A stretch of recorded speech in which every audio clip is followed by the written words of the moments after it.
টোটালটাই একটা সিপিএম বিজেপির ঘটা। আজকে তাদেরকে চাকরি থেকে বরখাস্ত করে দিয়েছে। আজকে যারা সেই বিচার ব্যবস্থার সঙ্গে যুক্ত ছিলেন তারা একবারও সেই পরিবারগুলোর কথা, পরিবারের পরিজনদের কথা একবারও ভাবেনি। বিকাশ রঞ্জন ভট্টাচার্য আমাদের বাংলার একটা পয়জেন। যেভাবে তারা 34 বছর মানুষকে শিক্ষা দেয়নি, কর্ম দেয়নি, স্বাস্থ্য দেয়নি, তারা পরিকল্পিতভাবে তারা কেস করে এই চাকরি আটকেছে। মমতা বন্দ্যোপাধ্যায় যতক্ষণ রয়েছে তাদের কারো কোনো চিন্তা করার প্রয়োজন নেই। হাইকোর্টের নির্দেশকেই বহাল রাখা হয়েছে সুপ্রিম কোর্টে, যার ফলে ৩রা এপ্রিল চাকরি হারা হয়েছে প্রায় ২৬,০০০ শিক্ষক শিক্ষিকা। এবং সুপ্রিম কোর্টের এই নির্দেশকে মূলত রাম বাম ষড়যন্ত্র করে দাগিয়ে দিয়েছে তৃণমূল কংগ্রেসের তরফ থেকে।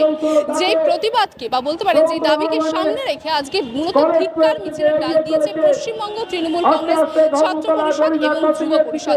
কি বলছেন তারা, চলুন সরাসরি তাদের কাছ থেকে জেনে নেব। বিকাশ রঞ্জন ভট্টাচার্য যে ২৬,০০০ চাকরির বিরুদ্ধে এই বাংলার ছেলে মেয়েদেরকে বঞ্চিত করলো চাকরি থেকে, তার বিরুদ্ধে আজকে তৃণমূল ছাত্র যুব আমরা আজকে পথে নেমেছি, তার প্রতিবাদে পথে নেমেছি।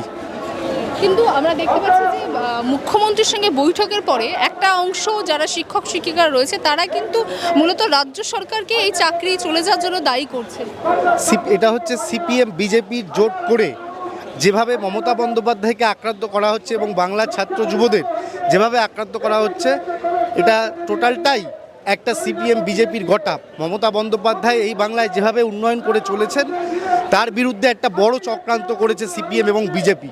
তার মধ্যে বিকাশ রঞ্জন ভট্টাচার্য, যে বিকাশ রঞ্জন ভট্টাচার্য কিনা আমাদের কর্পোরেশনে ছিল, কলকাতা কর্পোরেশনে ছিল, তাকে এই সিপিএমরাই বার করে দিয়েছিল একটা সময়। 5 বছরের পরে তাকে সিপিএমরা বার করে দিয়েছিল। বিকাশ রঞ্জন ভট্টাচার্য আমাদের বাংলার একটা পয়জেন। মানে আপনি বলতে চাইছেন যে রাম বাম মিলিতভাবে হচ্ছে এই চাকরি হারার পিছনে দায়ী? একদমই তাই। রাম আর বাম আগে ছিল যারা লাল পার্টি করতো, সিপিএম যারা করতো তারা লাল বসন পরতো, তারা এখন গেরুয়া বসন আকারে ধারণ করেছে। লাল আর বাম এখন এক হয়েছে। মমতা বন্দ্যোপাধ্যায়ের বিরুদ্ধে চক্রান্ত চলছে বাংলায়। ২৬,০০০ শিক্ষকদের চাকরি যে নিয়ে নেওয়া হলো, সর্বোচ্চ আদালতকে দলীয় কার্যালয়ের জন্য ব্যবহার করা হলো। বিজেপি সরকারকে জবাব দিতে হবে, জবাব আমাদের দিতেই হবে। কিন্তু আজকে তো চাকরি হারাতে লাঠিচার্জ করতে হচ্ছে তাদের উপরে। চাকরি কোথায় লাঠিচার্জ করা হচ্ছে? অফিসের বাইরে চাকরিটা নিয়ে নিয়েছে কারা? চাকরিটা যেখানে আমাদের যে অপদার্থ কেন্দ্রীয় সরকার যেখানে ২৬,০০০ নিরীহ মানুষের চাকরি নিয়ে নিয়েছে, তার মুখে তাদের কোনো কথা মানায় না।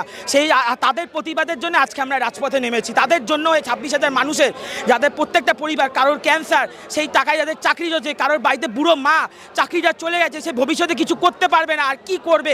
একটা মেয়ে, তার মানে বাবা অসুস্থ, সে শুধু চাকরিটা করে কাজ করতো, সে কিছু করতে পারে, এখন তার কি হবে? সেই মানুষগুলোর জন্য আজকে আমরা রাজপথে নেমেছি। আমরা মানুষের সাথে ছিলাম, আছি, থাকবো, আমরা সবসময় ছিলাম। এই বিক্ষোভ কর্মসূচি যে জোর করে যে ২৬,০০০ লোকের চাকরি খাওয়া হয়েছে, তার বিরুদ্ধে পশ্চিমবাংলার ছাত্র যুব সবাই মিলে আজকের এই প্রতিবাদ মিছিল। এই প্রতিবাদ মিছিলের মূল কারণ হচ্ছে, আপনারা জানেন যে সিপিএমের বিকাশ রঞ্জন ভট্টাচার্য মূলত নিজ উদ্যোগে পুরো প্যানেল বাতিল করার জন্য হাইকোর্টে মামলা করেছিল এবং হাইকোর্টের যে বিচারপতি এই মামলার প্রথম রায় দিয়েছিলেন অভিজিৎ গাঙ্গুলি, সেটা পুরোপুরি পক্ষপাতদুষ্ট ছিল এবং তিনি এখন এমপি হয়েছেন বিজেপির, এবং যিনি সুপ্রিম কোর্টেও এই রায় দিয়েছেন তিনিও রাজ্যসভার এমপি হওয়ার দৌড়ে বিজেপির খাতায় নাম লিখিয়েছেন। সেই জন্যই সমস্ত পক্ষপাতদুষ্ট যে রায় বাংলার মানুষকে সব সময় পেছনের দিকে ঠেলে দেওয়ার জন্য, তার বিরুদ্ধে আজকের এই মিছিল। আজকে আমাদের এই বিক্ষোভ কর্মসূচির যেটা মূল কারণ আপনারা সকলেই জানেন যে কেন্দ্রের বিজেপি সরকার মূলত যেটা আমরা দেখছি যে উদ্দেশ্য প্রণোদিতভাবে বাংলার মামাটি মানুষের সরকারকে বিপদে ফেলবার জন্য তারা বারবার দেখছি তাদের যে কেন্দ্রীয় এজেন্সিগুলো রয়েছে, এবং আজকে যেটা সবথেকে বেশি দুর্ভাগ্যজনক যে বিচার ব্যবস্থা, সেই বিচার ব্যবস্থার একাংশকে আজকে কেন্দ্রের বিজেপি সরকার ব্যবহার করছে।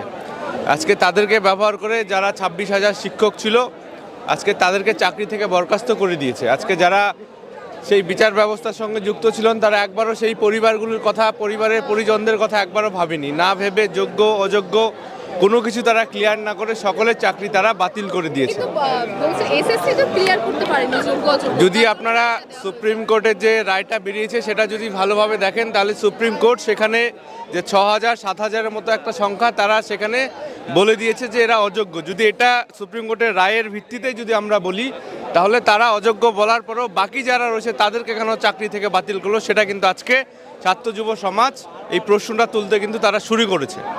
কিন্তু তার মানে সুপ্রিম কোর্টের তরফ থেকে যেটা বলা হচ্ছে, বাকি যে সংখ্যাটি আছে তার মধ্যে যোগ্য অযোগ্য বিচার করা সম্ভব হচ্ছে না, তার জন্য পুরো প্যানেলটা সেটা তো সুপ্রিম কোর্টের বিচারপতি যেটা রায় দিয়েছে সেই রায়ের ভিত্তিতে বলতে হবে। সেখানে একটা সংখ্যা তারা নির্দিষ্ট করে দিয়েছে, এরা যদি অযোগ্য হয় তাহলে বাকিরা যোগ্য। তাহলে যদি বাকি যারা যোগ্য রয়েছে তাদের চাকরিটা কেন বাতিল হলো, সেটা কিন্তু আজকে প্রশ্নের মুখে দাঁড়িয়েছে। আমাদের নেত্রী মমতা বন্দ্যোপাধ্যায় সকলের প্রতি ভরসা জুগিয়েছেন, নেত্রী আশ্বাস দিয়েছেন মমতা বন্দ্যোপাধ্যায় যতক্ষণ রয়েছে তাদের কারো কোনো চিন্তা করার প্রয়োজন নেই। আমরা তার দেখানো পথে এই আশ্বাসটুকু দিতে চাই, নেত্রী মমতা বন্দ্যোপাধ্যায় যতক্ষণ রয়েছে কাউকে কোনো চিন্তা করতে হবে না, তাদের নিশ্চিতভাবে কোনো না কোনো ব্যবস্থা নেত্রী মমতা বন্দ্যোপাধ্যায় ঠিক করে দেবেন। মিছিলের উদ্দেশ্য একটাই, আজকে বাম আর রাম এই যে যৌথ যেভাবে যে ষড়যন্ত্র করছে এবং ষড়যন্ত্র করে যে 26,000 যুবকের চাকরি কেড়ে নিল, এর প্রতিবাদে আমরা আজকে রাস্তায় নেমেছি। এবং বাংলার মুখ্যমন্ত্রী, মানবিক মুখ্যমন্ত্রী মমতা বন্দ্যোপাধ্যায় বলেছেন যে এই 26,000 ছেলেমেয়ের চাকরি যেভাবে বাম রাম একযোগে যেভাবে কেড়েছেন, আমরা এর বিরুদ্ধে লড়াই করছি এবং সুপ্রিম কোর্টে রাজ্য সরকারের পক্ষ থেকে সুপ্রিম কোর্টে যাওয়া হয়েছে। এবং মমতা বন্দ্যোপাধ্যায় তিনি আশ্বাস দিয়েছেন যে তিনি এই 26,000 ছেলেমেয়ের চাকরি তিনি আবার এই চাকরিটাকে ফেরাবেন এবং যাতে তারা নিশ্চিন্তে যাতে তারা বাকি জীবন তারা চাকরি করতে পারেন এবং সুন্দর ভবিষ্যৎ গড়ে তুলতে পারেন, সেই জন্য মমতা বন্দ্যোপাধ্যায় লড়াই করবেন। আচ্ছা, আপনারা বাম রামের ষড়যন্ত্রের কথা বলছেন, কিন্তু চাকরিহারাদের একাংশ তো শুধুমাত্র রাজ্য সরকারকেই দায়ী করছে। না, আগের দিন গত 7 তারিখ নেতাজি ইন্ডোর স্টেডিয়াম আপনারা যদি যান আপনারা দেখবেন যে তারা পরিষ্কারভাবে বলছে যে হ্যাঁ এখানে এটা রাজনৈতিকভাবেই বিকাশ রঞ্জন ভট্টাচার্য যেভাবে তারা 34 বছর মানুষকে শিক্ষা দেয়নি, কর্ম দেয়নি, স্বাস্থ্য দেয়নি, তারা পরিকল্পিতভাবে তারা কেস করে এই চাকরি আটকেছে এবং তারা ডাইরেক্টলি তারা সিপিএমকে এবং বিজেপিকে একসঙ্গে করেছে। তার কারণ একজন বিচারপতি যখন এই রায় দিলেন আপনারা দেখতে পেয়েছিলেন, আমরা তখন থেকেই বলেছিলাম যে এদের রাজনৈতিক পেছনে এদের একটা প্রোপাগান্ডা রয়েছে এবং আমাদের সেই আমরা যেটা ভেবেছিলাম সেটাই ঠিক, সেটাকে সঠিক প্রমাণ করে সেই বিচারপতি আগামী দিন বিজেপির ব্যানারে বিজেপির প্রতীকে দাঁড়িয়ে সাংসদ হয়েছেন। সুতরাং এর থেকেই পরিষ্কার যে এটা যে বাম এবং রামের যেটা চক্রান্ত, এটা এর থেকে পরিষ্কার। বাংলা হান্টের আরও খবর দেখতে নজর রাখুন। বাংলা খবর মানেই বাংলা হান্ট।